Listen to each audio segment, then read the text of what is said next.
America পৃথিবীর সবচেয়ে শক্তিশালী দেশ, এটা নিয়ে কোনো বিতর্ক নাই। কিন্তু একটা প্রশ্ন আছে যেটা কেউ করে না, সে প্রশ্নটা আমি করতেছি। সেটা হইতেছে আমেরিকান জাউরামো। এটি কি আমরা জানি এই রাষ্ট্রটা একটা জাউরা রাষ্ট্র, দেশ হিসাবে সবচেয়ে নবীন কিন্তু মারাত্মক জাউরা এবং হিংস্র। এই জাউরা রাষ্ট্রের লেসপেন্সার বাংলাদেশের বিএনপি সরকার। তেল কিন্তু পারমিশন নেয় এদের। এই জাউরামুর গল্প আজকে দেখাবো যা আগে কখনো দেখেন নাই। আমেরিকা 1776 সালে জন্ম নিছে, মাত্র 250 বছর বয়স, বেশি বয়স না কিন্তু একটা দেশ হিসাবে। এই 250 বছরে আমেরিকা কয়টা যুদ্ধ করছে জানেন? কয়টা? 237টা যুদ্ধ করেছে। 237টা মানে কি দাঁড়াইলো? প্রত্যেক বছর এটা করে যুদ্ধ। তুলনা করেন ব্রিটিশ সাম্রাজ্য, যেটা শত শত বছর ধরে পৃথিবী শাসন করেছে, তাদের মোট যুদ্ধ 71টা, ফ্রান্সের যুদ্ধ 53টা, রাশিয়া 31টা। ফ্রান্সের 53টা যুদ্ধ করতে কয়েক শতাব্দী লাগছে, আমেরিকার 237টা হয়ে গেছে মাত্র 250 বছরে। একটা দুইটা না, 237টা যুদ্ধ, প্রত্যেক বছরে গড়ে একটা করে যুদ্ধ। শুধু তাই না, পৃথিবীতে 9টা দেশের কাছে পারমাণবিক বোমা আছে। কোন দেশ আর এক দেশে বোমা মারে নাই, কিন্তু আমেরিকা দুইটা পারমাণবিক বোমা মারছে, তাও সাধারণ নাগরিকের উপরে। আর কারো এই রেকর্ড নাই। প্রশ্ন হইতেছে এটা কি শক্তির দাম নাকি এটা শক্তির কারণ? কিন্তু আজকে আমি এই প্রশ্নের উত্তর দিতে আসি নাই। আজকে আমি একটা আরো ভয়ঙ্কর প্রশ্ন নিয়ে আসছি, এটা নিয়ে কথা বলবো। গত 60 বছরে আমেরিকা যতগুলো যুদ্ধ করছে, সেটা ভিয়েতনাম হোক, ইরাক হোক, লিবিয়া হোক, সিরিয়া হোক, প্রত্যেকটা শুরুতে একটা জিনিস আছে, কমন জিনিস। জানেন কি সেটা? সেটা হচ্ছে আপনাকে মিথ্যা বলা হয়েছে এই যুদ্ধের যুক্তি হিসাবে, এই যুদ্ধের সাফাই হিসাবে। প্রত্যেকবার কোনো ব্যতিক্রম ছাড়া যুদ্ধের সম্মতি তৈরি করতে মিথ্যা কথা বলা হয়েছে বারবার। আজকে একটা একটা করে কয়েকটা দেখাই দিব, মোট 3টা দেখাই দিব আপনাদেরকে। কারণ এই ইতিহাস না জানলে আপনি বুঝবেন না, যখন এই জাউরারা পরের মিথ্যাটা বলবে সেটা কেমনে চিনবেন। আজকে যে 3টা মিথ্যার কথা বলবো, এই 3টাই প্রত্যেকটা আগেরটার চাইতে নির্লজ্জ। প্রথম মিথ্যা নিয়ে কথা বলি।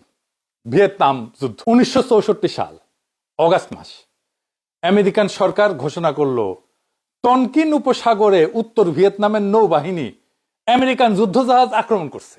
2বার, প্রথমবার 2রা আগস্ট, দ্বিতীয়বার 4ঠা আগস্ট। আমেরিকান কংগ্রেস ক্ষিপ্ত হইল, আমেরিকার জনগণ ক্ষিপ্ত হইল, টনকিন রেজলিউশন পাশ হইল। প্রেসিডেন্টকে দক্ষিণ পূর্ব এশিয়ার সামরিক শক্তি প্রয়োগের সম্পূর্ণ ক্ষমতা দেওয়া হইল। যুদ্ধ শুরু হইল।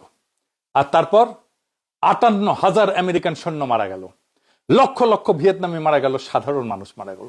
তামা তামা করে দিল মাটি ভিয়েতনামের বোমা ফেলায়, পুরাই ফেললো পুরা ভিয়েতনাম। পুরা একটা প্রজন্ম ধ্বংস হয়ে গেল। কিন্তু সেই আক্রমণ, 4ঠা আগস্টের সেই দ্বিতীয় আক্রমণ কখনো ঘটেনি, বানানো, সম্পূর্ণ বানানো।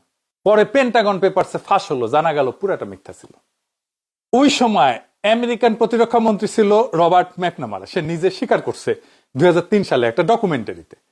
এই ম্যাকনামারা পরে 1968 সালে বিশ্ব ব্যাংকের প্রেসিডেন্ট হয়েছিল, মানে তারে পুরস্কৃত করছিল আমেরিকা। এ কলে হার্ভার্ডে প্রফেসর ছিল, সবচেয়ে ইয়াং প্রফেসর ছিল। স্বাধীনতার পরে বাংলাদেশে আসছিল বিশ্ব ব্যাংকের প্রেসিডেন্ট হিসেবে। তাজউদ্দিনের সাথে দেখা করে কইছে, আপনার কিছু লাগবে, বিশ্ব ব্যাংকের সাহায্য লাগবে, আপনি চান? তো তাজউদ্দিন কইছে, হ্যাঁ লাগবে। হাঙ্কেরে গোয়াল ঘর পুরে দিছে তো পাকিস্তানি আর্মি গুলা, গরুগুলা ভেগে গেছে, দড়ি কিনতে হবে, দড়ি, গরু বাইন্দা থোয়ার জন্য দড়ি কেনার লোন পাওয়া যাবে বিশ্ব ব্যাংক থেকে। সত্য কথা, কিন্তু বেনে বেনে করছি না। ভালোই কইছিল কিন্তু তাজউদ্দিন। আমেরিকান সরকার জানতো আক্রমণ হয়নি, কিন্তু যুদ্ধে যাওয়ার জন্য একটা অজুহাত দরকার ছিল, তাই অজুহাত তৈরি করা হইলো। তাইলে প্যাটার্নটা কি? ঘটনা বানাও, বয়ান নিয়ন্ত্রণ করো, ন্যারেটিভ বানাও, প্রশ্ন ওঠার আগেই বোমা ফেলো। এটা ষড়যন্ত্র তত্ত্ব না, এটা ডকুমেন্টেড ইতিহাস। আমেরিকার নিজের সরকারি কাগজপত্র এটা নিশ্চিত করছে। কিন্তু ভিয়েতনাম ছিল শুরু, আসল মাস্টারপিস তখন আসে নাই। এরপর আরেকটা গল্প বলি, কুয়েত যুদ্ধের। 1990 সালের অগাস্ট মাস, সাদ্দাম হোসেন কুয়েত দখল করলো। আমেরিকা চাইতেছিল হস্তক্ষেপ করতে, কিন্তু একটা সমস্যা হইতেছে কি, যে আমেরিকান জনগণের কোনো আগ্রহ ছিল না মধ্যপ্রাচ্যের মরুভূমিতে নিজেদের সন্তানদেরকে পাঠাবে। জনমত জরিপ বিপক্ষে, সৈন্য পাঠানোর বিপক্ষে, যুক্তি কাজ করতেছে না। তাই আমেরিকান সরকার কি করলো? জনগণকে তেল ক্ষেত্রে মানচিত্র দেখাইলো, হ্যাঁ না, অর্থনৈতিক বিশ্লেষণ দিল, আরে না, ভূরাজনৈতিক কারণ ব্যাখ্যা করলো, না, কিছুই না। তারা এক অভাবনীয় কাজ করলো, একটা 15 বছরের মাইয়া দেখাইলো। অক্টোবর 1990 আমেরিকান কংগ্রেসের সামনে একটা মেয়ে এসে দাঁড়াইলো, নাম বলা হইলো, এর নাম হয়েছে নারিয়া। পরিচয় কুয়েতের একটা হাসপাতালের স্বেচ্ছাসেবী নার্স। ওই মায়াটা কাইনতে কাইনতে কাইনতে কইলো যে সে নিজের চোখে দেখিছে ইরাকি সৈন্যরা হাসপাতালের মাতৃসদনে ঢুকে নবজাতক শিশুদের ইনকিউবেটর থেকে টেনে হিসরা বাইর করে মেঝেতে ফেলে মেরা ফেলিছে। আর শিশুগুলা ঠান্ডায় মেরা গেছে। কানতে কানতে কইছে ওই মাইয়া। ক্যামেরা ঘুরিচ্ছে, মেয়েটা কাঁপিচ্ছে, চোখ দিয়া পানি গড়াইতেছে। আমেরিকান মিডিয়া পাগল হয়ে গেল, দিন রাত একই ক্লিপ চালাইতে থাকলো। জনগণ উত্তেজিত হয়ে গেল, ফুসতে থাকলো। প্রেসিডেন্ট নিজে বারবার এই গল্প রিপিট করলো। জনগণের দ্বিধা রাতারাতি উবে গেল। তার জায়গায় আসলো অন্ধ ক্রোধ, সম্মতি তৈরি হলো, বোমা পড়লো, যুদ্ধ শুরু হলো। কিন্তু যুদ্ধ শেষ হওয়ার পর ডিফেন্স কন্ট্রাক্টররা সবকিছু ক্যাশ করে ফেলার পরে 1992 সালে চুপচাপ সত্যটা বেড়া এলো। নারিয়া কোনো র্যান্ডাম নার্স ছিল না, সে ছিল সাউদ আল সাবার মেয়ে, কুয়েতের রাষ্ট্রদূত আমেরিকায়। সে কোনোদিন কোনো ইনকিউবেটর দেখে নাই। সে গল্প পুরাটাই বানায় বলছে। তার কান্না, তার স্ক্রিপ্ট, তার কংগ্রেসে হাজিরা সবকিছু ডিজাইন করছিল পৃথিবীর সবচেয়ে বড় পাবলিক রিলেশনস ফার্মগুলোর একটা। তার নাম ছিল হিল অ্যান্ড নল্টন। সি কি লজ্জা! কুয়েতের একটা ফ্রন্ট গ্রুপ তাদের লক্ষ লক্ষ ডলার দিছিল আমেরিকান জনগণের বিরুদ্ধে একটা সাইকোলজিক্যাল অপারেশন চালাইতে। জন আর ম্যাককার্থার, আমেরিকার হারপার্স ম্যাগাজিনের প্রেসিডেন্ট এবং পাবলিশার, সাংবাদিক এবং লেখক, উনি নিজে 1992 সালে নারিয়ার আসল পরিচয় উদ্ঘাটন করেন এবং নিউ ইয়র্ক টাইমসে সেটা প্রকাশ করে দেন। এই বিষয়টা পুরা বই লিখছেন তিনি, second front, censorship and propaganda in the 1991 Gulf war, যেটাতে গালফ ওয়ারের পুরা প্রোপাগান্ডা মেশিন বিস্তারিত ডকুমেন্ট করা আছে। এই কাজের জন্য উনি একটা পুরস্কারও পাইছিলেন, মাসিক সাংবাদিকতা পুরস্কার, এপ্রিলে 1992 সালে, এবং মেনকেন অ্যাওয়ার্ড পাইছিলেন 1993 সালে। এন্ড জায়গাটা ভালো করে বুঝেন, এটা কোনো গোপন চুক্তি না, কোনো ডিপ স্টেট থিওরি না। একটা পাবলিক রিলেশন ফার্ম, যাদের ইনভয়েস আছে, যাদের টাকা দেওয়া হয়েছে, চেক আছে, কন্ট্রাক্ট আছে, তারা একটা রাষ্ট্রদূতের মেয়েকে কোচিং দিয়ে কংগ্রেসের সামনে বসায় এটা স্বয়ং সম্পূর্ণ মিথ্যা গল্প বলাইছে, কান্দাইছে, এবং সেইটা সারা দুনিয়ায় প্রচার করছে যাতে একটা যুদ্ধের জনসমর্থন তৈরি হয়। কারণ তারা আধুনিক ভূ রাজনীতির সবচেয়ে অন্ধকার নিয়মটা বুঝতো, যুক্তি দিয়া যুদ্ধ হয় না, আবেগ দিয়া হয়। এই কথাটা মনে রেখেন, কারণ এই একই কৌশল আমাদের দেশেও ব্যবহার করা হয়। 1/11 করার আগে ব্যবহার করা হয়েছিল। গত ইলেকশনের আগে জামাতের আমিরের নারী বিদ্বেষী টুইট নিয়ে উতাল পাতাল করে দেওয়া হয়েছিল না? প্রফেসর ইউনূসের আমলে বাংলাদেশের হিন্দু নির্যাতন নিয়ে হাইপ তৈরি করছে না ইন্ডিয়ান মিডিয়া? যখনই কোনো সংকট তৈরি হয়, যখন একটা এজেন্ডা বাস্তবায়ন করতে চায়, তখনই শুরু হয় মিডিয়ার এই বয়ান। মিডিয়া আপনাকে এমন একটা গল্প খাওয়ায় যেটা পারফেক্টলি ডিজাইন করা আপনার হৃদয় ভাঙতে আর আপনার ক্রিটিক্যাল থিঙ্কিং বাইপাস করতে। খুঁজে দেখেন, এর পেছনে কোনো পাবলিক রিলেশনস ফার্ম আছে, কোনো মিডিয়া এজেন্সি আছে, এর পেছনে টাকা আছে। একটা সাম্রাজ্যের যখন যুদ্ধ দরকার হয়, তারা আপনাকে তথ্য দেয় না, তারা একটা পাবলিক রিলেশনস ফার্ম ভাড়া করে। এইভাবে তারা আপনাকে ভূতের গল্প শোনায়। জামাতের টুইটের কাণ্ডের পিছনে এরকম একটা গল্প ছিল। তাই কান্না দেখার আগে ওই পাবলিক রিলেশনস ফার্মস এর ইনভয়েস দেখেন, কন্ট্রাক্ট দেখেন, টাকা দেখেন। কিন্তু এটাও কিছু না, আসল নির্লজ্জতা তো এখনো বাকি। তৃতীয় মিথ্যা, ইরাকের যুদ্ধ নিয়ে, সাদ্দাম হোসেনের যুদ্ধ নিয়ে যা পুরা মধ্যপ্রাচ্য জ্বালায় দিছিল, সেটা কি ছিল? ফেব্রুয়ারি 2003 আমেরিকান সরকারের একটা ভূ রাজনৈতিক লক্ষ্য আছে যে ইরাক আক্রমণ করতে হবে, সাদ্দাম হোসেনকে উৎখাত করতে হবে। কিন্তু আধুনিক দুনিয়ায় এমনি এমনি করে তো ট্যাঙ্ক পাঠানো যায় না। বিশ্ববাসীকে বুঝাইতে হবে যে এই ট্যাঙ্ক পাঠানোটা যৌক্তিক, এটা একটা ইনসাফের কাজ হইতেছে, এটাই সঠিক কাজ, এটা আইনি ভিত্তি দেখাইতে হবে। তাহলে আমেরিকানরা কি করলো? তাদের সবচেয়ে সম্মানিত কূটনীতিক কলিন পাওয়েলকে পাঠাইলো জাতিসংঘের নিরাপত্তা পরিষদে। কলিন পাওয়েল কি করলো জানেন? কিছু নিয়ে যায়নি, জটিল কোনো গোয়েন্দা রিপোর্ট প্রকাশ করেনি। একটা জিনিস নিয়ে গেছিল, একটা ছোট্ট জিনিস, ছোট্ট একটা শিশি, একটা টেস্ট টিউব, একটা কাঁচের শিশি, ভিতরে সাদা পাউডার। ক্যামেরার সামনে এই শিশিটা ধরে বিশ্ববাসীকে সতর্ক করলো সাদ্দাম হোসেনের কাছে ভ্রাম্যমান জৈব অস্ত্রের গোপন কারখানা আছে। এটা ট্রাকে ট্রাকে করে ঘুরে বেড়াইতেছে, ধরা যাইতেছে না, বিশ্ব বিপদে আছে। বিশ্ব মিডিয়া সম্প্রচার করলো, জনগণ আতঙ্কিত হইল, আক্রমণের যৌক্তিকতা তৈরি হইল। কলিন পাওয়েল পরে স্বীকার করেছে সে মিছা কথা বলছে। বাহ, কি চমৎকার! একটা দেশকে তামা তামা বানাই দিয়ে বলে আমার তথ্য ভুল ছিল, আবার সাফাই দেয় না সব তথ্য না, কিছু ভুল ছিল। এইসব প্ল্যাটফর্মে, জাতিসংঘ টাইপের এই সমস্ত প্ল্যাটফর্মে সঙ্গে কি লাফায় দেখেছেন তো? তাহলে এই যে এত মানুষ মারা গেল, এইটা দায় কার? কার এটা দায়? কারই না। কিন্তু এই কয়েক ট্রিলিয়ন ডলারের যুদ্ধের পুরা ভিত্তি দাঁড়াইছিল একটা মানুষের কল্পনার উপরে, একটা বাটপারের কল্পনার উপরে। সে বাটপার জার্মানিতে তার একটা ফ্রি অ্যাপার্টমেন্টে বসেছিল। ভ্রাম্যমান জৈব অস্ত্র কারখানা পুরা পয়েন্ট আসছিল ওর কাছ থেকে, একজন ইরাকির কাছ থেকে। সিআইএ তার কোড নাম দিয়েছিল কার্বল।